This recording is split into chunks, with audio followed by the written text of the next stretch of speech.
자, 여러분들 오랜만에 차트 분석 컨텐츠로 돌아왔습니다. 아마 많은 분들이 차트 분석에 대해서 공부를 하고 싶은데 기초적인 내용부터 천천히 한번 해보고 싶다, 그런 분들이 꽤 많이 계신 것 같아서, 그러면은 궁금해할 만한 원초적인 질문부터 해가지고 처음에 차트를 배울 때 무엇이 중요한가, 그런 것들까지 한번 배워보도록 하겠습니다. 그 다음에 중간중간에 또 명훈이 타점, 매매했던 것들 보면서 여러 가지 얘기도 하고요. 그 다음에 이번에는 자니 PD도 참여를 합니다. 목소리로만 참여를 하는데 자니 PD도 요즘에 좀 매매를 나름대로 하고 있거든요. 그러면서 궁금증이 많이 생겼다, 눌림을 하는데 왜 이런 현상이 나타나는지 등등 궁금한 점이 많다고 하니까요, 한번 오늘 속 시원하게 얘기를 해보도록 하겠습니다. 자, 많은 분들이 궁금해하는 게 기준봉이 뭐고 기준봉이 왜 중요한가. 명훈이는 이제 기준봉이 일단 설명하기 너무 쉽잖아. 그렇죠. 장대 양봉. 장대 양봉. 네. 근데 꼭 장대 양봉이 아닐 수도 있어. 그래요? 왜냐면은 네. 갭이 많이 뜨면은 네. 봉의 길이가 좀 짧을 수는 있지.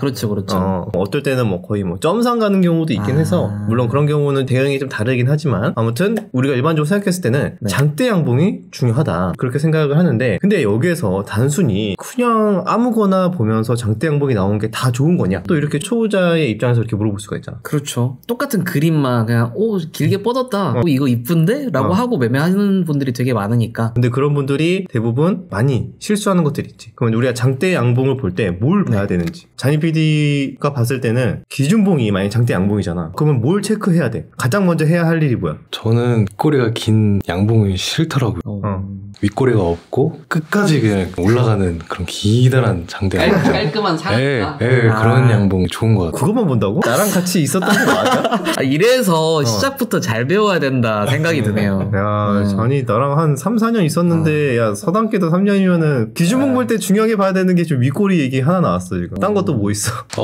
거래량 많이 터져야 된다. 그치. 거래량도 중요하고, 또 이것도 중요하잖아. 이평선?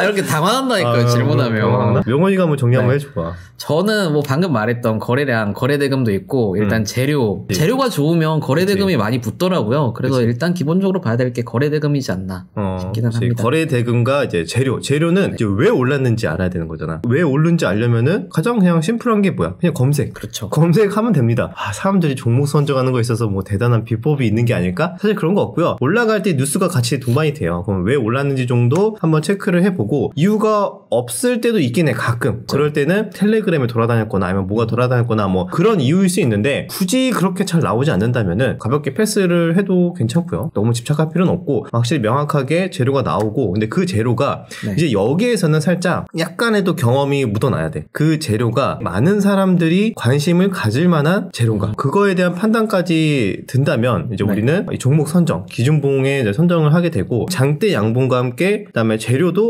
그럴싸해. 뭐 최근에 뭐 로봇이 핫하니까 로봇에 대한 재료가 만약에 나왔어, 그럼 괜찮아. 근데 거래 대금이 어느 정도 돼야 될까? 그것도 한번 생각해봐야 되잖아. 장대 양봉이 나왔는데 얘 같은 경우에는 거의 점상. 그죠? 다음날 또 양봉이 나왔고, 그 전에 12월 30일도 장대 양봉이 나오긴 했네. 근데 이제 보면은 캔들 위에 이렇게 올려놓으면은 밑에 거래 대금이 나옵니다. 그죠? 저 아래 거래량 밑에 거래 대금 13만 1,607이 나오는데, 이게 바로 1,300억 정도고, 그 다음날 점상일 때 1,500억. 그리고 그 다음에는 K가 나왔잖아. 그럼 이거는 이제 공이 하나 더 붙은 거지. 그래서 1,000억이 아니라 1조 1,500억. 어마무시하게 터진 거지. 근데 보통은 여러분들 이렇게 생각하시면 돼요. 가벼운 종목이 만약에 거래대금 조금 오랜만에 터졌다 싶으면은 사실 1,000억 이상 터지기가 쉽지는 않습니다. 보통은 1,000억 미만, 500억 전후로 터지는 경우가 있고, 그래도 1,000억에서 2,000억 정도 터진다 그러면은 시장에서 좀 관심을 받고 있구나, 그렇게 생각을 할 수 있고, 그 이상 4,000억, 5,000억, 1조 터진다 그러면은 완전 핫한 아주 뜨거운 종목이다, 그렇게 판단하시면 좋을 것 같습니다. 그래서 재료에 대한 판단이 잘 서지 않는다 하시는 분들은 보통 이렇게 거래대금과 차트의 이런 장대 양봉 뭐 이런 것들만 보고도 판단을 하는 경우도 있는데, 여기에서 조금 더 경험을 쌓아서 재료를 한번 얼마만큼 이제 연속성이 있을지, 사람들이 계속 다음날도 관심을 가질지, 얼마만큼 또 뉴스가 계속 도배가 될지, 이런 것들까지 한번 생각을 하는 연습을 한다면 투자 전략이나 공략을 할 때 본격적으로 할 수 있다던가, 아니면 보수적으로 본다던가, 뭐 이런 식의 유연함, 그런 것들이 좀 추가가 되지 않을까 생각이 듭니다. 자, 그러면 단기 매매를 할 때 기준봉이 중요하다, 우리가 눌림을 할 때도 기준봉 이후에 하는 게 좋다, 그런 식으로 얘기를 많이 하잖아. 그러면은 기준봉이 왜 중요할까? 에 대해서도 한번 생각을 해봐야 되거든. 단순히 장대 양봉이니까 그냥 좋겠죠 이렇게 생각하면 안 되잖아. 그렇죠. 잔이가 생각했을 때 왜 기준봉이 중요한 것 같아? 단기 매매를 하는 데 있어서 돈의 흐름 그렇게 몰려갔으면 다음에도 또 많이 관심을 받을 것 같잖아요. 어느 정도는 맞긴 해. 어느 정도 맞지. 왜냐면은 돈이 여기에 많이 수급이 몰렸다라는 거를 알 수가 있으니까 그 이후에 시장의 참여자들이 무조건 돌격하진 않겠지. 그런데 적어도 많은 사람들이 관심권에는 둔단 말이야. 관심권에 둔 상태에서 계속 관심 종목에 넣어놓고 체크를 하기 때문에 약간의 우리가 이제 배운 기술적 분석 배우잖아. 기술적 분석에서 배웠던 다양한 차트 패턴이나 다양한 그런 뭐 긍정적인 차트 패턴도 있고 뭐 안 좋은 차트 패턴도 있겠지? 그런 것들이 나왔을 때 사람들이 이미 관심권에 두고 있기 때문에 바로 반영이 되는 거야. 만약에 긍정적인 패턴이 나왔다. 그러면은 사람들이 바로 매수 버튼을 누를 수가 있기 때문에 수급이 언제든지 들어올 수 있는 상황이 됐다는 거지. 그래서 우리가 기술적 분석을 공부를 할 때 너무 사람들이 관심이 없는 종목에는 사실 기술적 분석이 잘 적용이 되지 않는다. 왜? 관심이 없는데 차트가 모양이 어떻고 해도 누군가가 관심을 갖고 매수를 하든 매도를 하든 관심이 있어야지 움직일 거 아니야. 그렇죠. 그래서 가치 투자하는 전략과는 완전 다릅니다. 가치 투자는 사실 너무 그렇게 관심이 없고 빌빌대고 상관없어. 나중에는 오르겠지. 기업 가치만 보니까. 그치. 지금은 너무 저평가니까 나중에는 오를 거니까 사람들이 관심을 안 가져도 상관이 없거든. 1년 동안 안 가질 수도 있는 거고. 워렌 버핏처럼 투자하는 분들은 관심이 없어도 계속 존버하다 보면은 언젠가는 제 가치를 찾아갈 때 그때 막 1년, 2년 뭐 존버하다가 뭐 반영되는 거는 한두 달이면 반영되고 막 그런 경우도 많잖아. 그래서 그렇게 올라가는 경우가 있는데 단기 매매를 할 때는 어때? 바로 반영이 돼야죠, 이게. 그러니까 단기 매매를 할 때는 사람들이 관심이 없으면 안 되고. 그렇죠. 사람들이 많이 관심을 가진 구간에서 해야 우리 이 기술적 분석이 적용이 되는 거야. 조금만 매수세가 들어오면 실시간 조회 순위 그런 곳에서 뜨고 그런 종목들 위주로 해야 되는 것 같아요. 그죠. 그래서 단기 매매 할 때는 관심을 이미 한번 받았던 종목에서 계속 매매를 이제 차트 패턴을 적용을 해야 성공 확률이 높아진다. 왜? 그거를 시장에 많은 참여자들이 다 보고 있고 프로그램 매매, 이제 알고리즘 매매 하는 분들도 그런 세팅을 다 해. 그런 종목들 위주로. 그렇기 때문에 거기 내에서 계속 수급이 왔다 갔다 하는 거야. 그래서 왜 우리가 기준봉이라고 한다는 것 자체가 꼭 장대 양봉일 필요는 없지만 꾸준하게 수급이 들어왔던 흔적이라던가 기관이든 외국인이 꾸준하게 뭐 매수를 했다던가 아니면 우리가 방금 말했던 것처럼 장대 양봉이 나왔다던가 그리고 누구나 관심을 가질 만한 뉴스, 재료가 나왔다던가 이런 것들이 다 적용이 돼야 우리는 거기에서 차트 분석, 기술적 분석, 여러 가지 우리가 배웠던 기법들 이런 것들을 적용을 하는 거지. 정말 실수하는 분들의 전형적인 특징이 뭔지 알아? 뭔데요? 실수하는 분들 보통 차트 분석을 할 때 기준봉이나 여러 가지 재료가 나왔을 때 그 이후에 분석을 해야 된다고 했잖아. 또는 전략을 이제 단기 매매를 할 때는 그 이후에 보통 적용을 해야 되는데 정말 거래량도 없고 지지부진한데 거기에다가 이제 배운 기술적 분석을 막 적용하고 있어. 아무도 관심 없는 종목이나 요즘에 누가 봐도 뭐 로봇이나 뭐 AI나 뭐 이런 키워드들이 핫하잖아. 그렇죠. 근데 전혀 관계없는 막 저기 뭐 나만의 세계에서 적용하는 분들이 있단 말이야. 그런 분들이 어떻게 하냐면은 내가 그냥 개인적으로 좋아하는 종목인 거야. 내가 어떻게 뭐 예전에 뭐 편향이 생겼든 뭐가 좋든 간에 그러니까 거기에다가 내가 배운 기술적 분석 차트를 적용해. 당연히 되겠어? 안 되죠. 그러면 어떻게 변할까? 그러면 이제 기법에 대한 불신이 생기면서 차트고 뭐고 이런 거 다 필요 없다. 구독 취소를 하면서 차트고 그렇죠. 뭐고 이제 이거는 하나도 안 맞는 거다 라고 단정을 지어버려. 그냥 성급하게 일반화를 해버리는 거지. 자기가 몇 번 해보고 사실 놓치고 있는 디테일들이 많은데 그런 것들이 좀 아쉬워서 또 안타까워서 왜 기준봉이 중요한지 그 이후에 우리가 배운 것들을 적용을 해야 되는 이유 그거에 대해서 말씀을 좀 드렸습니다. 그러면은 최근에 기준봉이 뭐 잘 나왔던 사례 뭐 기억나는 거 있어? 이거 뭐 로봇 레인보우도 있고 말고는 요즘에 유리기판도 기준봉이 되게 잘 나왔던 것 같거든요. 그렇죠. 이거 로보티즈도 뭐 이미 이날부터 로봇은 너무 잘 나왔죠. 잘 나오고 눌림 이후에 반등 계속 나오고 그 다음에 유리기판? 유리기판 SKC도 요런 또 기준봉들 잘 나왔기 때문에 요런 구간에서 기술적 분석 적용을 해볼 수가 있는 거고 필옵틱스도 마찬가지네. 필옵틱스는 어떻게 보면 처음 나온 건 요때 나왔네. 요때 나오고 눌림 이후에 1차 상승 이거 계속 시세가 나온 케이스. 그리고 또 거래대금 보면은 이때 사실 유리기판이 그렇게 크게 부각되진 않았는데 거래대금이 요때가 1,000억. 그래도 1,000억이네요. 1,000억 정도면 확실히 좀 의심을 해볼 필요가 있지. 뭔가 있나? 그래서 그 이후에 우리가 아는 거래량 급소라던가 아니면 눌림목이라던가 뭐 이런 것들을 적용을 좀 해볼 수 있는 조건이 됐다. 그렇게 이해하시면 좋을 것 같습니다. 최근에 로브즈도 뭐 다 그랬고 여기 보면은 네. 타이젠 RNN 와 얘도 이때 보면은 강하게 상한가. 아마 기억으로는 얘 자니 PD 여기서 팔지 않았나?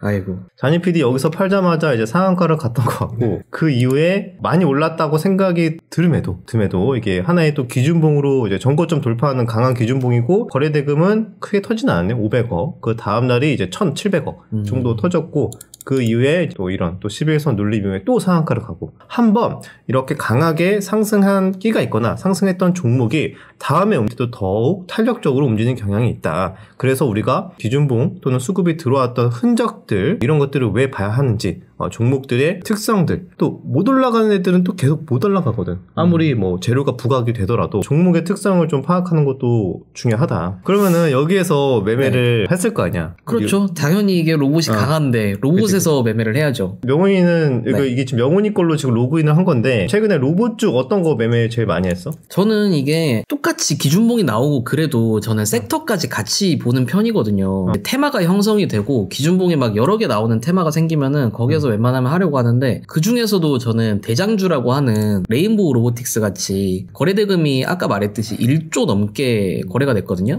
그래서 이런 종목만 웬만하면 하는 편이에요. 거기에서도 좀 대장급? 네. 기준봉이 중요한 게 이런 거는 매매를 제가 좀 매수 타점을 잘못 잡아도 살려주는 편이더라고요. 타점을 한번 보면은 그래도 매매 엄청 많이 하진 않았네? 네. 그래도 배운 구간에서만 하려고 노력을 했죠. 근데 그 타점이 그래도 분봉으로 보면은 비교적 그래도 좀 깔끔하게 좀 한 편 여기에서 상한가 가격 근처에서 밑으로 하락할 때 매수를 해서 네. 돌파 살짝 나올 때 매도 그리고 여기에서 매수 슈팅 나올 때 매도 그다음에 하락할 때 이전 저점 이탈이 나왔는데 여기에서 네. 매수한 이유는 뭐야? 당연히 이게 매수세가 강하게 붙을 것이다 라고 생각을 했고 이게 일봉으로 보셔도 딱 5일선 바로 이탈을 하고 첫 자리였을 거예요. 여기지 여기. 네. 그래서 이거는 누구나 관심 있게 볼 것이다. 그치 여기 타점은 매수는 되게 저가에서 많이 한다. 그렇죠. 근데 이게 있어. 많은 분들이 이런 거 매수 저가에서 이렇게 산 거 보잖아. 그러면은 다 운이라고 생각하는 분들 되게 많다. 그냥 저거는 운 좋게 보고 있다가 그냥 네. 그때 그 순간 보고 있었기 때문에 매수가 된 거 아니냐. 그렇게 생각하는데 이거 다 뭐야? 이거 다 지정까지. 네, 저는 걸어놓고 매매를 하는 편이었어요. 장전에 걸어놨잖아. 네네. 거의 장전에 미리 걸어놓고 명훈이는 거의 잡니다. 네. 개인 방송이 있어서 새벽까지 네. 방송을 하잖아. 그쵸. 그러니까 피곤해갖고 아침에 네. 잠깐 일어나서 또는 그 전에 미리 예약 주문을 걸어놓거나 네. 그러고 해서 자거든요. 그런데 어떻게 걸어놨는데 이렇게 저점 근처에서만 체결이 되냐? 그거에 대해서는 어떻게 설명할 수가 있어? 그거는 이제 분봉으로 한번 보면은 최근에 했던 게 저점 이탈하고 이거는 진짜 확률이 높다고 생각을 해가지고 여러 번 매수를 걸어놨거든요. 그래서 이게 체결이 잘 된 게 아닌가 싶은데 미리 좀 계획을 하고 있었죠. 빠지면 사야지. 네. 그리고 이제 그 판단이 필요하지. 로봇은 만약 이전 저점 이탈로 순간적으로 투매가 나온다고 해도 네. 결국엔 우리가 다시 봐야 되는 거. 시장의 참여자들이 진짜 다 보고 있는 종목이잖아. 트레이더들부터 해갖고 모든 뭐 스윙 투자자 다 포함을 해서 안 보고 있는 사람이 없을 거야. 로봇은. 미국에서도 계속 얘기가 나오고 있었고 뭐 젠슨왕도 얘기했고 뭐 일론 머스크도 얘기했고 이제는 뭐 로봇이다. 이런 얘기가 계속 쏟아지고 있었기 때문에 그러면 하락했을 때 조정해서 눌림에서 네. 그러면 이런 종목을 해야지 어떤 걸 할 거야. 이렇게 생각을 해볼 수가 있는 거지. 그러면 네. 이 당시 시장 상황을 보고 하락하면 매수할 수 있는 종목 뭐 있어? 라고 했을 때는 그때 당시 가장 최근에 강했고 새해부터 강했던 종목이 그때 당시에는 이제 로봇이었기 때문에 당연히 로봇의 조정이 나올 때 해야지. 그러면은 뭐 아무도 별로 관심 없는 종목 조정 나올 때 할래? 이거 할래? 하면 당연히 로봇을 봐야 되는 거잖아. 그렇죠. 그래서 상식적으로 생각을 해보면은 그럴 수 있는데 사실 근데 많은 분들이 손이 안 나가. 왜? 이미 많이 오른 것 같거든.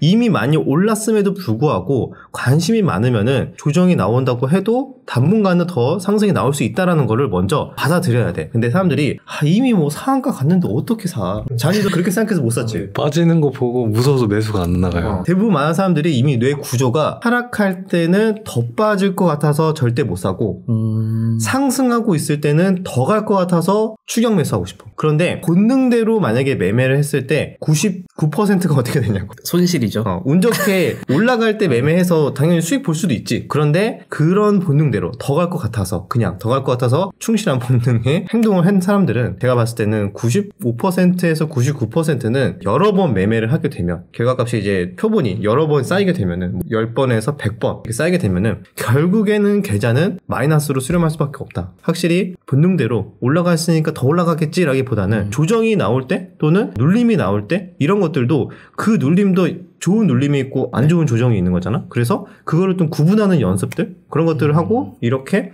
주도 테마 내에서 좀 조정이 나올 때를 좀 기다리고 인내를 갖고 그런 연습들도 하면은 좋지 않을까. 갑자기 뭐 이런 생각이 좀 들었습니다. 잔이가 요즘에 매매를 조금 해보고 있는데 어렵게 느껴지는 건 뭐야? 그날의 핫한 테마가 다음날이 됐을 때 유효한가 싶어서 막 장전에도 들어가고 했거든요. 그러고 또 소외를 못 봤다가 흐름이 끝나버리고 이건 아닌가 해서 또 매도하면은 그 다다음날 또 가고 이 엇박자를 너무 많이 타고 있거든요. 저는 그걸 몰랐어요. 미리 지정가를 걸어놓고 하면 좀 더 편안할 텐데 계속 떨어지는 걸 보고 있다 보니까 심리가 맞아. 더 안 되더라고요. 안 나가더라고요. 맞아. 명은이 형처럼 지정가를 걸어놓고 하는 매매를 해야겠다라는 생각을 방금 했어요. 근데 그 지정가도 여기서 또 중요한 게 그냥 내가 떨어질 때는 못 보니까 대충 걸어놔야겠다 이러면 안 되잖아. 명훈이가 좀 하락했을 때 지정가로 걸어놓고 매수한 것도 또 차트를 좀 분석을 하고 지지대 또는 뭐 이런 또 이평선 눌림 이런 것들까지 이제 보고 지정가로 걸어놓는 거거든. 확률이 높은 지지받을 수 있는 중요한 뭐 라운드 피겨라던가 그런 것들까지 종합적으로 봐야 되기 때문에 뭐 무조건 하락할 때는 내가 매수 못하니까 그냥 지정가로 걸어놔야지 이렇게 생각하면 안 되지. 이게 보면은 저도 이때는 올랐다가 떨어졌을 때 산 거라서 이때는 그냥 아침에 눈이 딱 떠져가지고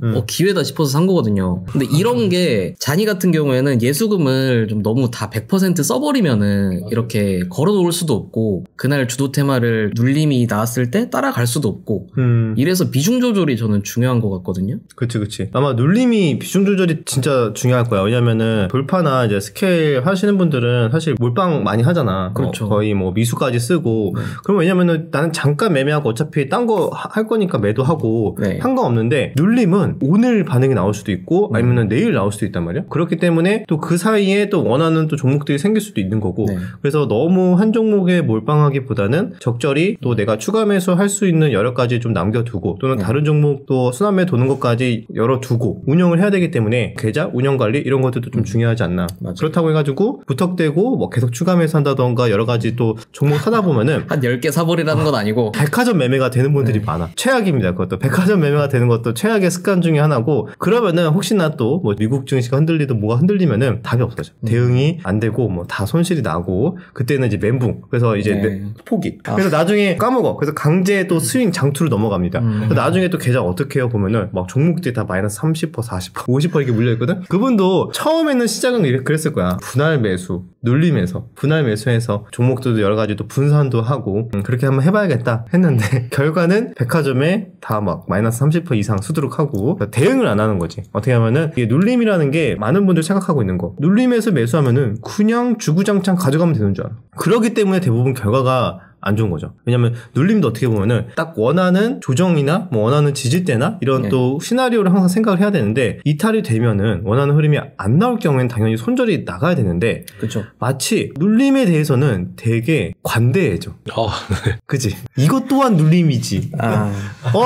더 눌렸네? 더 싸네? 더 좋은 기회인가? 그래서 그렇게 유혹이 생겨. 야, 그거는 내가 원래 산 것보다 더 싸졌으니까 평균 단가를 낮출 기회인가? 그러면서 매도를 계속 못하고 오히려 추가 매수를 하고 그러다 보면은 갑자기 이제 비중이 커지고 그러면 더 손절을 못하고 에라이 모르겠다. 나는 스윙 투자자다. 막 갑자기 이렇게 바뀌고 난 장기 투자자다. 이렇게 바뀌는 거지. 그리고 이제 갑자기 계좌를 안 보기 시작하면서 갑자기 현생을 열심히 살고 그렇죠. 이게 거의 국룰입니다. 처음에 좀 잘 되다가 그래서 여러분들이 항상 투자를 할 때 처음부터 이제 뭐 기준봉 보는 방법부터 재료 보는 방법, 이제 시황 어떻게 이 시장에서 수급이 돌고 도는지 제가 주 컨텐츠가 아무래도 시황이다 보니까 시황을 계속 중요하게 다루는 이유, 여러 가지 뭐 차트 분석 다 좋지만 돈이 어디로 가고 있고 그러면 그 가고 있는 후보들이 어떻게 있고 여기 내에서 어떻게 수급이 돌고 도는지를 먼저 내 머릿속에 하나의 지도로 만들어 놓고 이해를 하고 있어야 돼요. 그리고 이제 탈락되는 애들이 있고 새로 들어온 애들이 있고, 만약에 새로 들어온 애들이 있으면 또 우선순위가 바뀌죠. 그리고 거래 대금이나 재료의 연속성 이런 것도 또 보고 우선순위가 또 바뀝니다. 그러면은 기존에 좀 약하던 애들도 탈락이 돼버리고, 그런 것들이 전체적인 흐름을 좀 꿰차고 있어야 거기에 대해서 계속 열심히 공부한 것들을 적용을 해서 수익을 낼 수가 있다. 정말 단순하게 뭐 언젠가는 상승하겠지 뭐 그러면서 이제 대응하면 안 됩니다. 그런 분들이 꼭 나중에 와서 이제 얘기하면 주식 얘기 나오면 뭐라 그러는지 알아? 뭐라 그러는데요? 야, 내가 이것저것 다 해봤어. 뭐 돌파도 해보고 눌림도 해보고 수익도 해봤는데 다 쓰잘데기 없어. 하나도 안 맞아. 이렇게 얘기해. 답답한 거야. 제대로 해보지도 않고 그냥 얇게 배우고 얇게 한번 해본 거야. 그러니까 안 되니까 이제 다 쓸모가 없다. 그렇게 얘기를 하시는데 물론 쉽지는 않죠. 쉽지는 않습니다. 당연히 어려운데 그만큼 돈이 걸려있고 바로 잘 되면은 수익이 또 크게 날 수도 있는 거기 때문에 당연히 이거는 시장 원리상 쉬울 수가 없죠. 그래서 돈이 있는 곳에는 치열한 또 경쟁과 또 그런 것들이 항상 따라다니기 때문에 어쩔 수가 없습니다. 그만큼 더 열심히 하고 남들보다 조금 더 빠르게 좀 매수할 줄 알아야 되고, 빠르게 시장을 좀 더 파악할 줄 알아야 되고, 거래 대금이 더 몰리기 전에 뭔가 더 내가 대응을 한다던가 남들보다 다른 그런 것들도 좀 필요하겠죠. 명훈이 뭐 다른 거 매매한 것도 혹시 뭐 한 개만 더 볼까? 저는 오늘 손절한 게 있는데 SKC 오늘 손절을 했거든요. 얘 왜 손절했지? 근데 좀 너무 높게 들어가긴 했는데 원래 계획이 5일선 부근에서 어제 추가 매수를 할까 좀 고민을 했거든요. 나는 요거 이제 13일 월요일날 이때 하락할 때 요때 사가지고 오늘 화요일날 입절을 했었거든. 근데 너는 타점을 보면은 왠지 엄청 빨리 들어갔을 것 같은데. 좀 강한 종목이다 생각을 해가지고 거의 기준가 부근에서 들어갔거든요. 아니 이거는 10일날 월요일날 기준가에 들어갔는데 이거는 거의 눌림이 아니었는데. 그러니까 이거는 종목을 보고 좀 사심이 들어가가지고 너무 높이 샀는데, 아무튼 이게 제가 추가 매수를 해서 좀 입절로 나오는 게 좋았을지. 근데 나는 이거 그래도 난 좀 높게 평가하는 이유가 있어. 뭐죠? 왜냐면 보통 사람들은 어떻게 생각하냐면 내가 조금 높게 살 수도 있어. 근데 원래는 이렇게 움직이다가 한 번은 이제 움직일 수 있으니까 뭐 이렇게 조금 더 조정 잘 안 주고 움직임이 나온다던가. 근데 그래도 너가 비중 조절을 잘한 게 한 번 매수하고 예상하는 흐름이 안 나왔잖아. 예상하는 흐름이 안 나와서 생각보다 난 얘가 강할 거라 생각했는데 생각보다 더 하락을 하네? 그러면은 내 예상과 다른 흐름이잖아. 그렇죠. 그러면은 추가 매수를 하면 안 되긴 하거든. 근데 내가 여기 보면은 추가 매수를 한 흔적이 없잖아. 물론 결과적으로 이런 구간에서 추가 매수를 했으면은 수익으로 나왔겠지. 하지만 그냥 내가 매수한 가격보다 더 하락했다는 이유만으로 무한물타기 하는 분들이 있어요. 여기서. 무한물타기 하다가 살려주면 감사합니다. 그래놓고 만약에 안 살려주고 이제 올라가는 척 하다가 쭉 한 번 더 빠지면은 크게 당하는 거죠. 그냥 내가 몇 달 동안 본 거 다 날리. 적어도 너가 그래도 한 번 1차 매수하고 2차 매수는 되게 신중했다는 거잖아. 네, 맞아요. 강할 거라 생각했는데 내 판단이 틀릴 수도 있겠다. 한 번 반등은 나올 것 같은데 뭔가 생각했던 대로 빨리 나오지가 않아서 좀 망설였던 것 같아요. 그래서 그것 때문에 추가 매수를 비중이 이렇게 크지 않았음에도 불구하고 추가 매수를 망설였다는 거는 예전에 또 많이 뒤어본 적도 있어서 그런 걸 수도 있고. 그렇죠. 어떻게 보면 그게 경험이지. 그게 경험이고. 근데 처음에 그런 경험 없는 분들이 눌림이다 5일선이다 해갖고 계속 사는 거야. 그러다가 이제 이런 식으로 나오면은 이제 수익이 당연히 괜찮게 나오겠지만 이 습관 자체가 좋은 건 아닌 거지. 그래서 오히려 나는 이렇게 신중한 흔적들이 남아있는 게 그래도 좀 더 롱런할 확률이 높다. 혼날 줄 알았는데, 기분 좋은데요? 오히려 그렇게 해서 판단을 해. 물론 여기서 아쉬운 부분은 타점이지. 조금 너무 성급하게 들어갔다. 적어도 오전장 흐름 보면서 예상 흐름과 다르네? 뭐 종가까지 본다던가, 좀 더 그 다음날까지 본다던가, 조금 더 지켜봐도 되는 그런 흐름이긴 했는데, 그 전날 강했기 때문에 이제 좀 예측샷을 미리 많이 때린 그런 건 좀 있었다. 나도 사실 물리긴 했었어. 내가 한 요쯤에서 매수했던 것 같은데, 마이너스 한 2%? 물린 상태에서 넘어갔는데, 나도 이거 살려주니까 그냥 감사합니다 하면서 탈출을 했었던 거고, 타점의 차이인 거지. 타점의 차이고, 나는 여기에서 5일선 살짝 깨면은 오히려 추가 매수를 하려고 1차하고 이제 여기서 2차쯤 이렇게 좀 시나리오를 세웠던 것 같아. 애초에 처음에 1차, 2차 이렇게 시나리오를 세우고 들어가는 건 괜찮아. 근데 나는 1차 매수만 하고 여기서 난 바로 반등이 나올 것 같아 라고 생각을 했는데 반등이 없이 흘러. 근데 내가 처음에 생각했던 거랑 다른데 이제 흐르기 때문에 더 좋은 기회인가 더 좋은 기회인가 하면서 무한물타기 들어가면 안 된다. 그렇게 이해하시면 될 것 같습니다. 그래서 요거는 아쉽게 또 손절이긴 하지만 그래도 약손절로 잘 또 탈출하는 사례고 눌림도 다 성공할 수 없는 거잖아. 방금 보여준 레인보우처럼. 네. 그래서 요런 사례도 있고 또 종목의 특성마다 좀 우리가 생각했던 것보다 한 번 더 눌리고 가는 종목도 있어. SKC 같은 종목이 좀 살짝 그렇긴 해.